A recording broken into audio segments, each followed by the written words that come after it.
Here we have the current stock market update for SOFI Technologies Incorporated, stock ticker SOFI. Before we begin with today's chart analysis, if you find these educational materials to be helpful, please remember to click the like and subscribe buttons and leave your thoughts below in the comments section so that other traders can find this information more easily on the platform. So what we're looking at here is the 2-hour time frame, a little bit of an unconventional time frame, but I do think that this gives us sort of an interesting view of what is currently going on right now. We can see that share prices are continuing to sort of force their way through this prior 1049 resistance zone that we have been watching for this stock. At the moment, we did see some declines here into roughly 963, and that was probably a little bit of a concern for some people, but those are valid concerns because we did break through this 23.6% Fibonacci retracement zone. But we did manage to bounce off of this 20-period exponential moving average, and we have sort of maintained a lot of price action sort of in these upper regions. So overall, I do think that this move is the real thing. I mean, I think that at the very least, you're going to get a convincing break of this 1049 area. We have technically seen that occur already. And I will update these price levels here. I believe it's 1057 is the new high here, right? So 1057 is the new high. And overall, this activity has sort of forced, the year-to-date numbers into slightly better territory. We are currently looking at year-to-date declines, year-to-date gains, I should say, of 8.7%. So this is obviously still well below the S&P 500. The gains are, roughly a third of what we're seeing in the S&P 500, and we're sort of taking bets at the moment about whether or not SOFI will actually be able to catch the S&P before the end of the year. I don't think that that's true. I do think that these movements in the upward direction, I do think that these are substantial price movements here, and I do think that a lot of this prior activity was really based on shorter term positions that were sort of weaker positions that were entered into at these upper levels, going right into an interest rate decision. It was really the wrong time to be doing something like that. You don't buy into gains, you buy into weaknesses. I mean, you could use breakout trading strategies. Those are valid strategies. But you do need to have, specific parameters in place. And then once share prices did break above that prior 830 resistance zone, a lot of those positions really should have been stopped out. If that's the type of trading outlook that people are taking, if this is a bullish breakout type of strategy that people are using. So I do think that a lot of this shorter term trading here is probably what led to this downward decline here. But this did allow the stock to form a bit of a better, more sustainable base, coming in right around $7.60. As that occurred, we did see some spikes in trading volumes here as well. So, to me, this movement to the top side does look like the real thing. And I do think that we probably have a very sustainable support zone here currently at $7.60. So one of the reasons I chose this time frame was so that we could sort of take a bit of a step back here and sort of look at the broader view a bit, because we should look at the overall structure that has sort of started to develop here. Looking at this prior trading activity as we moved into 1049, we saw those major declines into $6 per share, and then the recovery so far has been much faster than those prior declines. The prior declines took some time to unfold.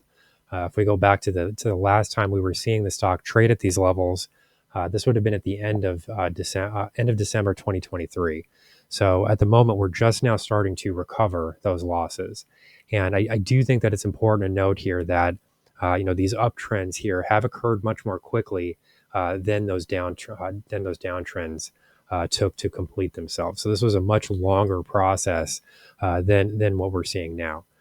So I do think that it's important to keep that in mind because the declines for this stock have been quite sustained for extended periods of time.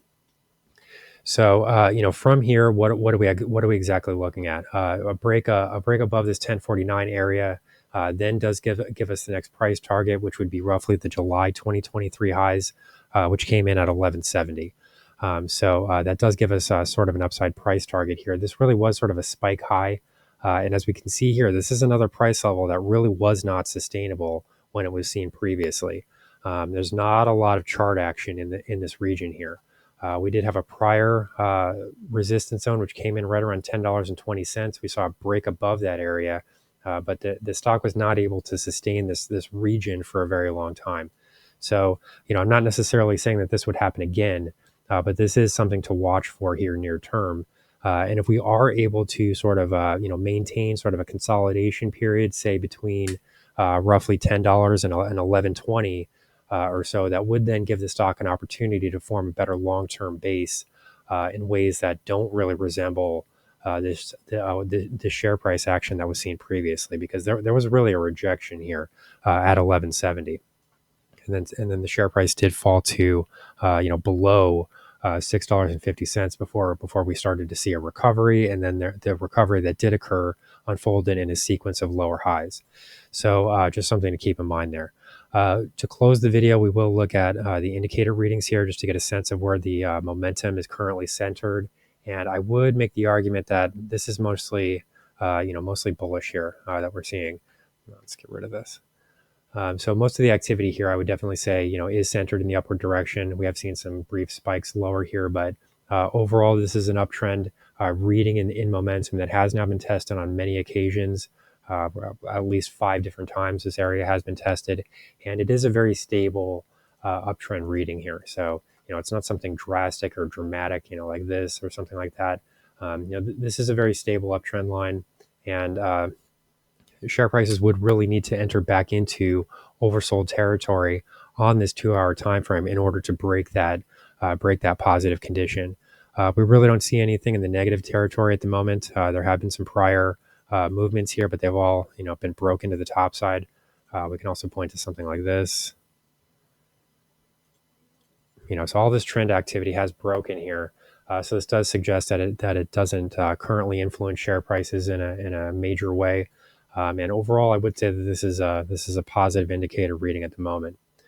So, currently, I do think that, anybody that might be a bit concerned about the stock at these upper levels, we are trading at some very elevated levels at the moment. And this is a lot of upside price action in a very short period of time. So, that type of activity tends to be more erratic and less sustainable. But as long as we can form some consolidation periods at these upper levels, that will allow the stock to form a better base, and then hopefully not see these major declines that we're seeing the last time the stock approached that $11 mark.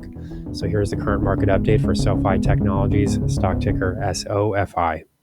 Our high value trading strategies membership is currently available for a limited time for only $9.99 per month. These high conviction investment strategies are characterized by superior risk to reward metrics that target massive market beating returns over time. Join now to outperform the market, lock in this special introductory rate of just $9.99 per month for the entire lifetime of your membership, and start trading stocks with the pros.